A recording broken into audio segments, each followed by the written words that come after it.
समझ नहीं आ रहा अपने सैलरी इंक्रीमेंट का क्या करूं। बेटा इतना क्या सोच रहा है? अपने म्यूचुअल फंड्स के एसआईपी का टॉप अप करा ले। This is the right time. क्या? समझ में नहीं आया। बेटा इतना क्या सोच रहा है? अपने म्यूचुअल फंड्स का एसआईपी टॉपअप करा ले। This is the right time. अब समझा।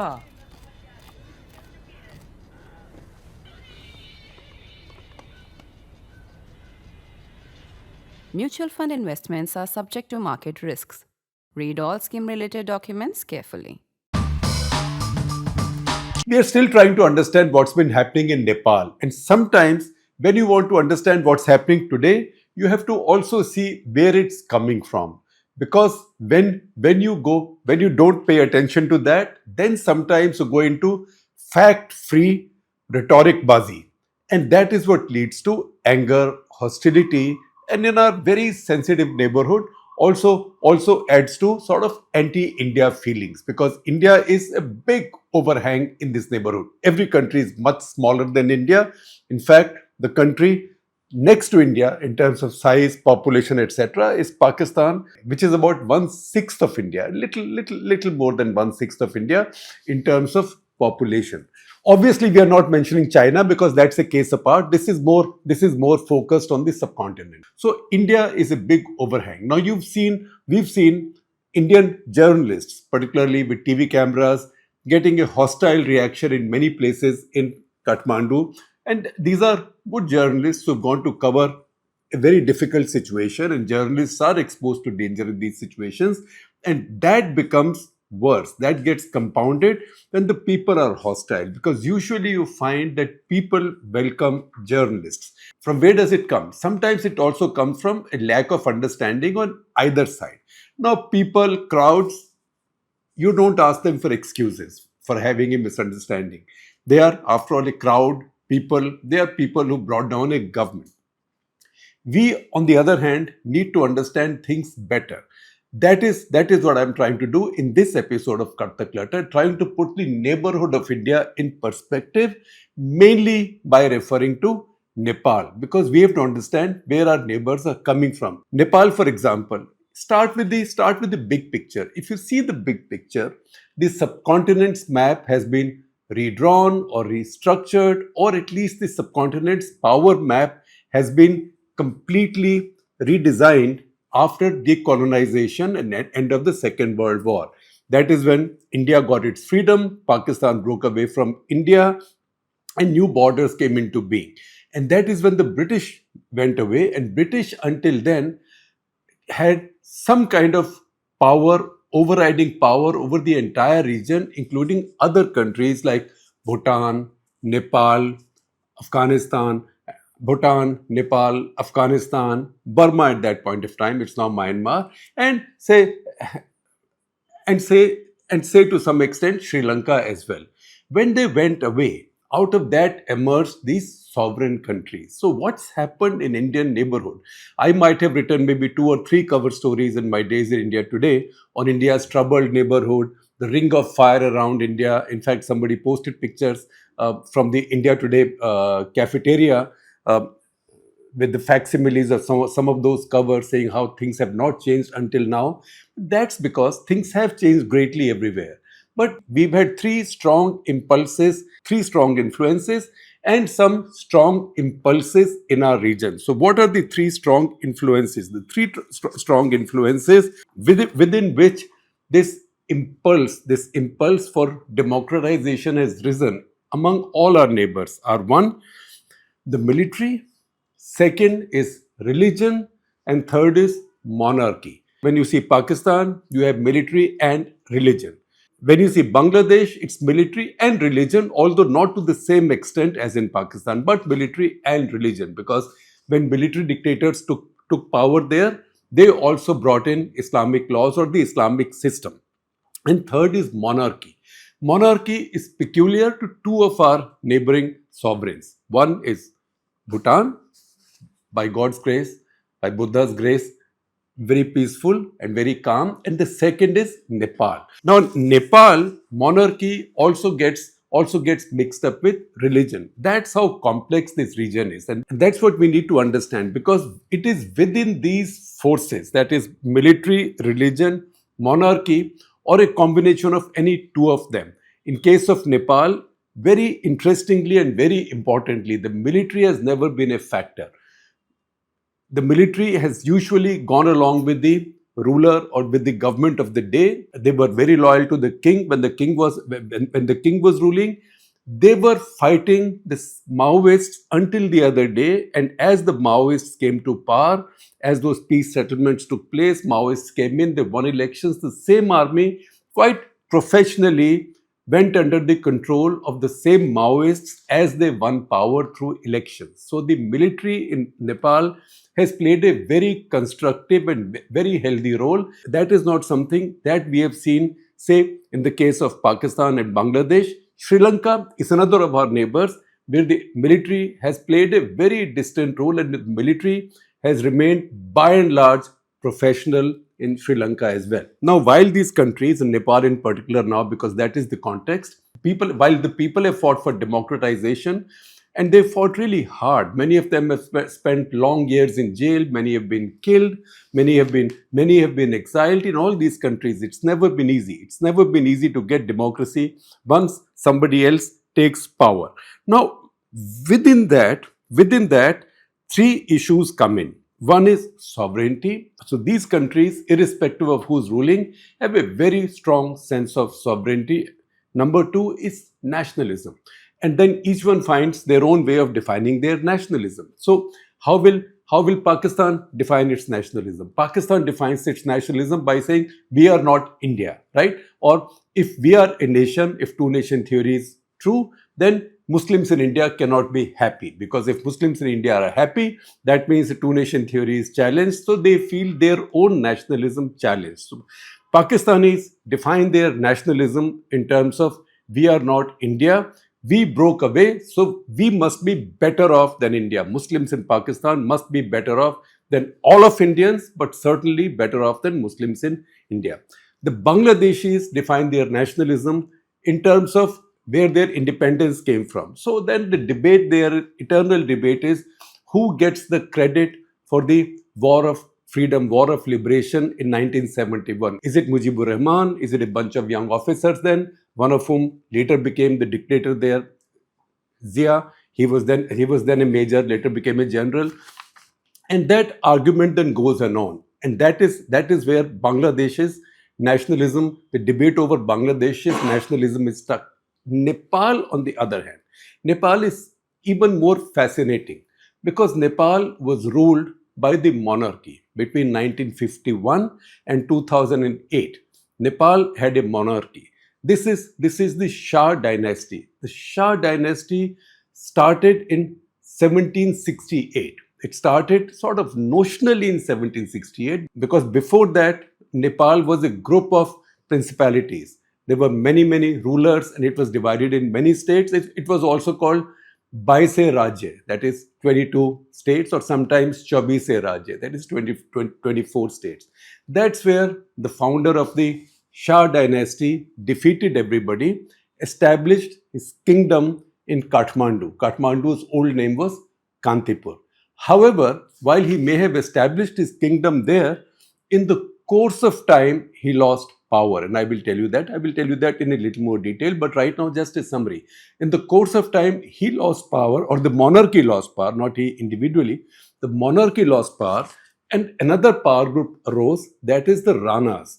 So Ranas, say like the ministers, they took over power and they reduced the monarchy into a titular system. So monarchs had no power, but Rana, who was the prime minister, he then made prime ministership hereditary, and they became the rulers of Nepal.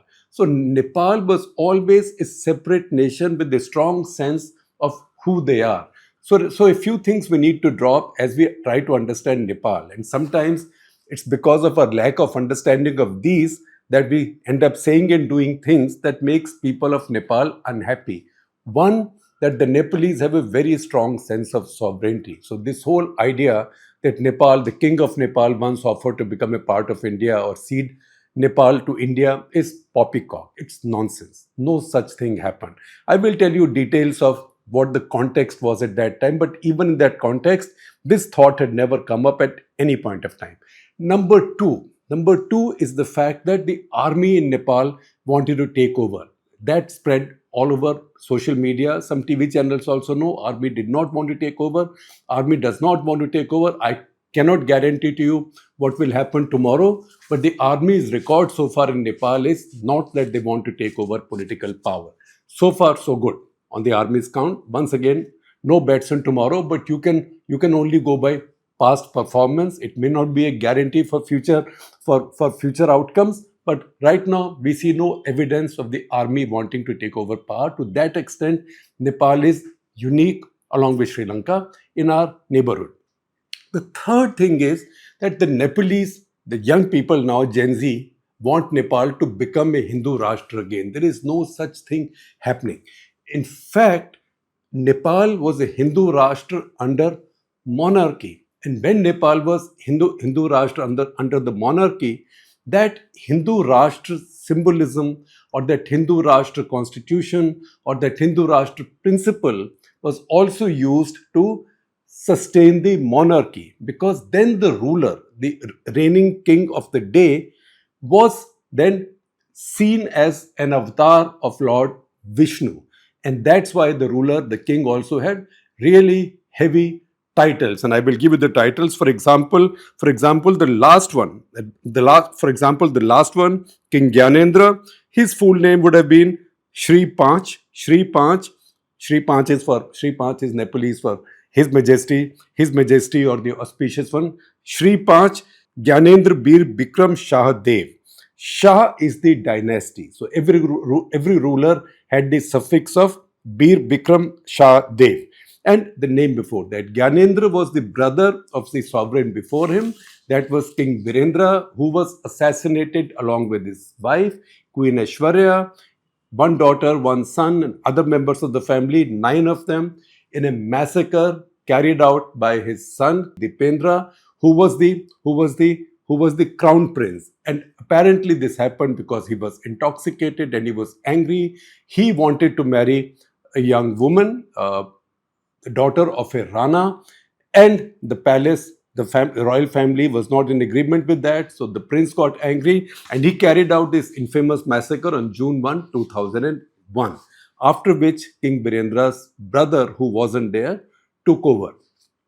These rulers were considered avatar of Lord Vishnu. And that's how, when the protests and when the democracy movement arose in Nepal, it also questioned that Hindu identity of Nepal, that constitutional Hindu kingdom identity of Nepal, because then the democracy movement saw Hinduism, Hindu power, and the monarchy as complementary to each other. So if the monarchy had to be defeated, then you had to question the notion of Nepal being a Hindu kingdom.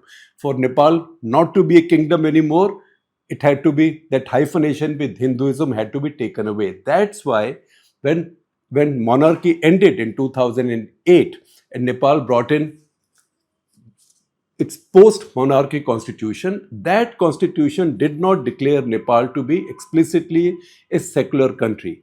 However, that constitution said that in Nepal, all religions will have equal rights. And then when Nepal finally graduated to the constitution that exists today, the 2015 constitution, it declared itself a secular state. So nobody wants Nepal to be restored to being a Hindu kingdom. It's also a misconception for some people to say, see, there are forces in India who want India to be a Hindu Rashtra. Nepal is a Hindu Rashtra. See what's happened there. Government has fallen. There is instability. So once again, that's factually not correct, because Nepal is not a Hindu Rashtra anymore. It was until 2008, because that was linked to the monarchy. No longer, because all democracy movements in the neighborhood generally have been more secular and more forward-looking. That was not the impulse in Nepal. In fact, democracy movements in Nepal began in the 50s. The first 2 political parties to come up in Nepal were Nepali Congress, styled after the Indian Congress, and also Communist Party of Nepal. And both of these were, were allied to the forces that grew in India as well, because it was in 1940s. I told you that it was in 1768 that Shah dynasty was founded by Bir Bikram Prithvi Narayan Shah, who defeated the Malla rulers of the region. Basically, what matters in Nepal is, one is Kathmandu itself, that was called Kantipur, Kathmandu Valley. Then there is Patan, also called Lalitpur. Then Bhaktapur. So these three principalities, these were ruled by Malla kings, and Mallas were Kshatriyas. They were defeated. They were defeated in 1768 by Bir Bikram Prithvi Narayan Shah, who conquered Kathmandu and founded the Shah dynasty, which carried on till 2008. So it was a long-lasting dynasty. However, see what happened to this dynasty and how did this dynasty go into a shadow. The dynasty continued, but in 1846 the dynasty lost power.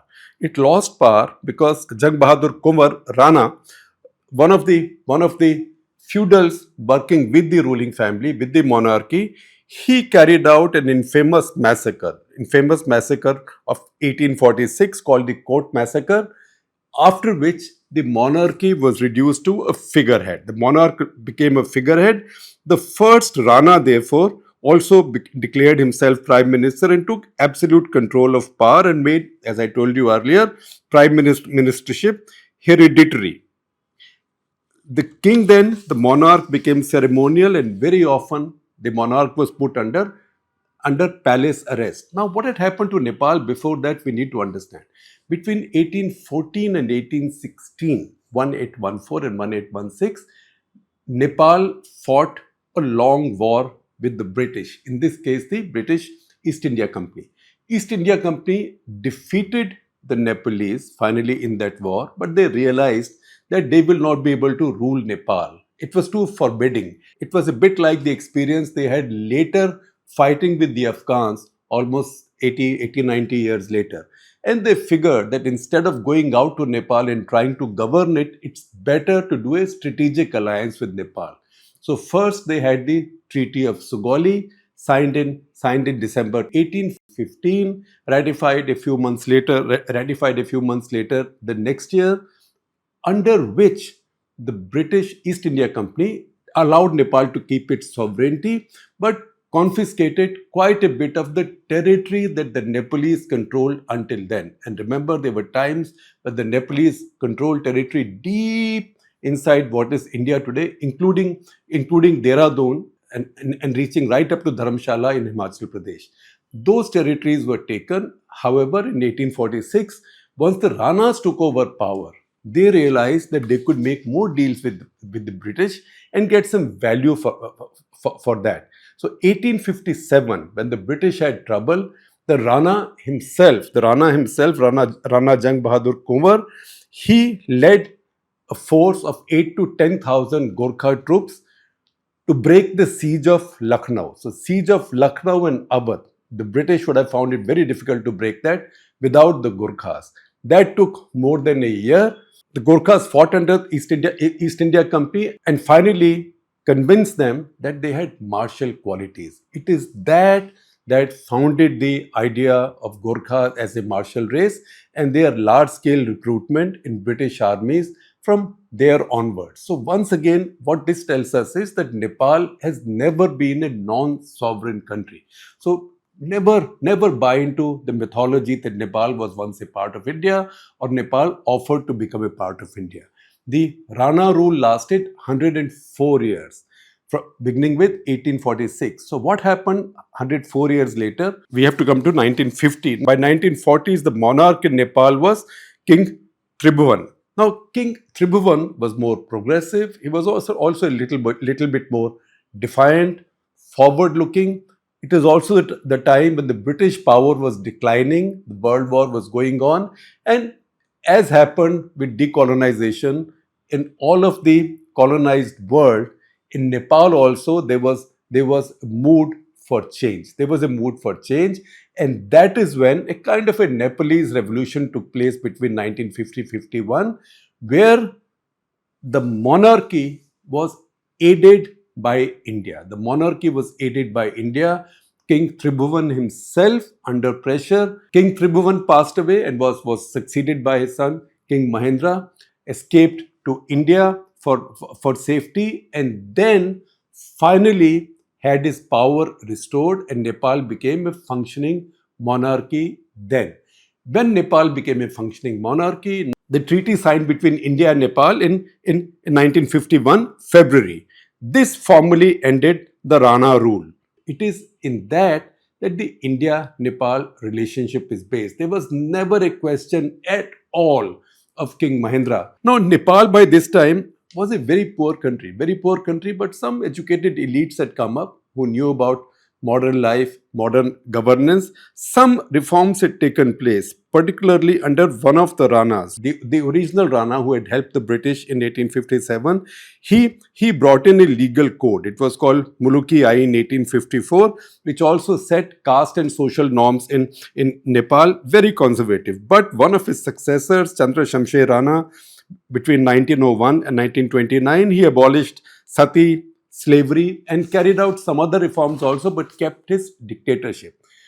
That is why people wanted freedom from that, and in this case, the monarchy offered a way out of that kind of hard dictatorship. As a matter of fact, if you see the border issue now, Oli, in one of his prime ministerships, changing the map of Nepal and laying claims to large areas of India in Uttarakhand, that goes back to the era of the Ranas, because I told you Ranas earlier had conquered a lot of that territory. They ceded a lot of it back to the British in the Treaty of Sugoli. But around time the Ranas were establishing their strategic partnership with the British. In 1856, the Treaty of Thapathali was signed, under which Nepal was restored some of the Terai territories, some of the Terai territories, not ones that make a part of India, but some territories were restored, and some more were restored in 1860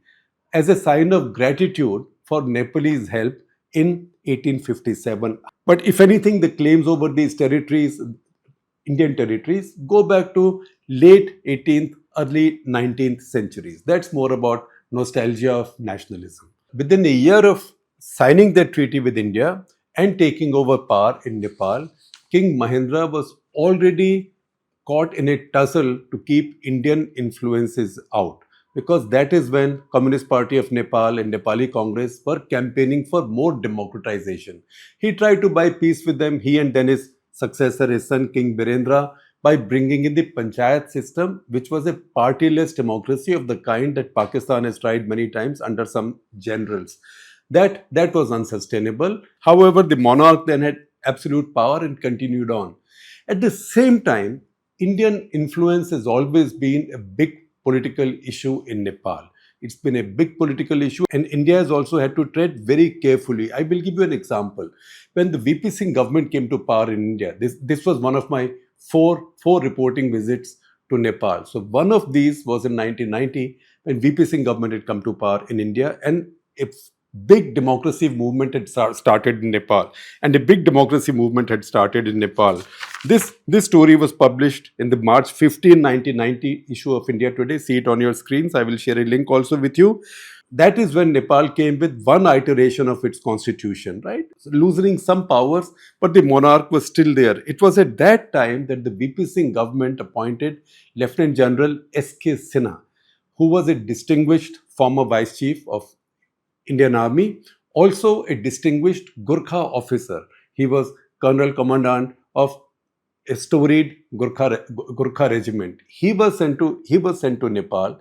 He was sent to Nepal as the ambassador. Even before he could reach Nepal, Rajiv Gandhi made a statement, and I was in Nepal at that time, that look, the Nepalese king now takes this government so non-seriously, VP Singh government so non-seriously, that he's made India's new ambassador wait for 2 weeks and has still not met him to accept his credentials. That wasn't true. In fact, Rajiv Gandhi made that statement 3 days before General Sinha actually landed in Kathmandu. And as he landed in Kathmandu, the king, who was at that time at Pokhara, which is also one of his palaces, he accepted General S.K. Sinha's credentials in Pokhara. That was an exception. Everybody then told me it was the first time the king had accepted any foreign ambassador's credentials in any palace other than the Tribhuvan Palace in Kathmandu. And that is how it is played in Indian politics as well. So, Indian politics,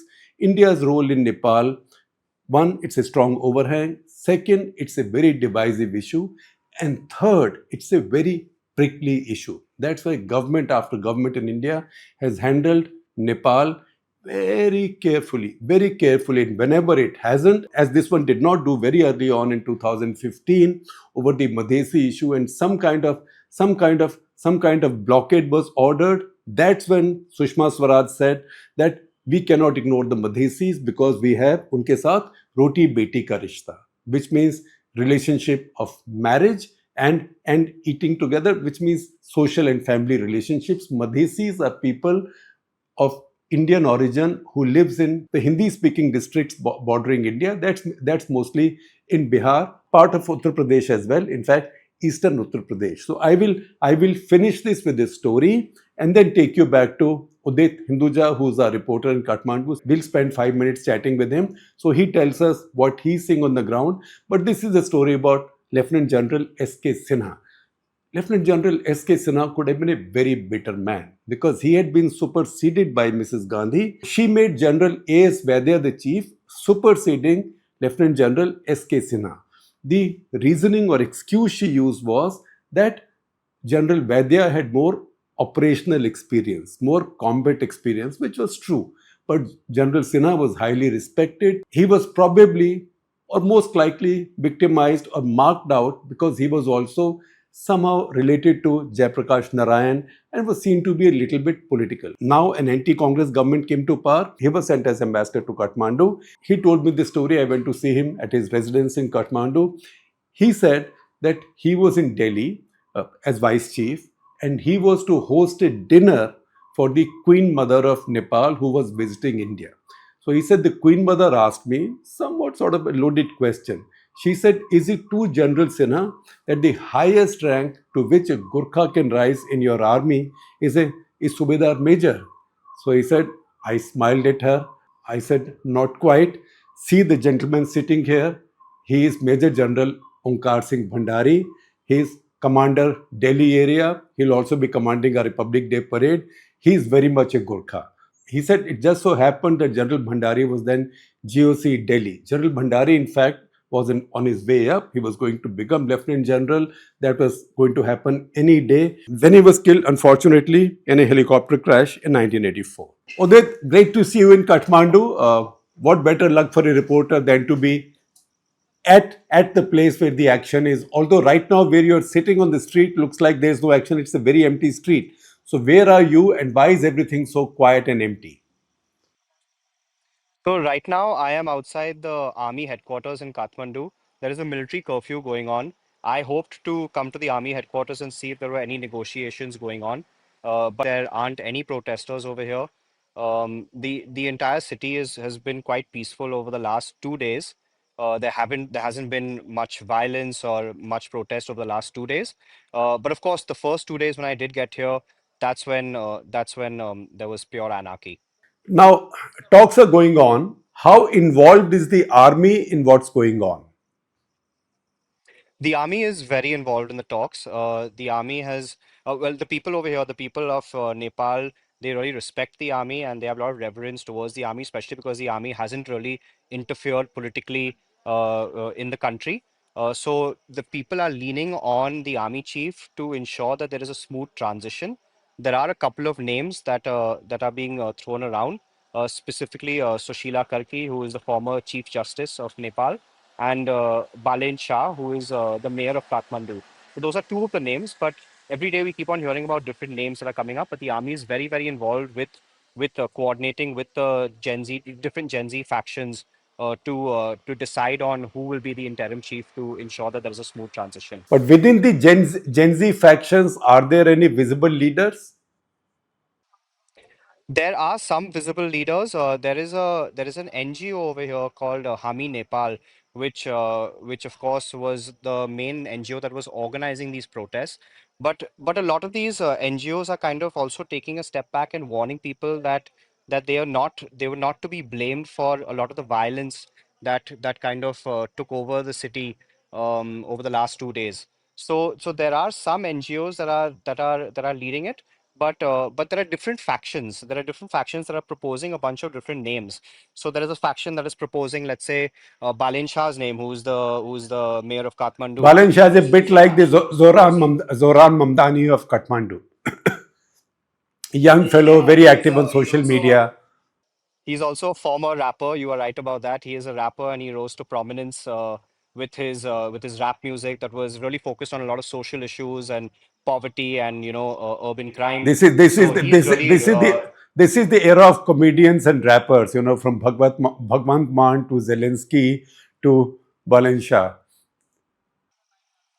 Yes, yes, and he's a real crowd favorite over here. When I was interviewing protesters, both Gen Z protesters and even people who are slightly older, they all have a lot of hope for Balen Shah to take over because in the short time that he's become mayor, he became mayor in 2022.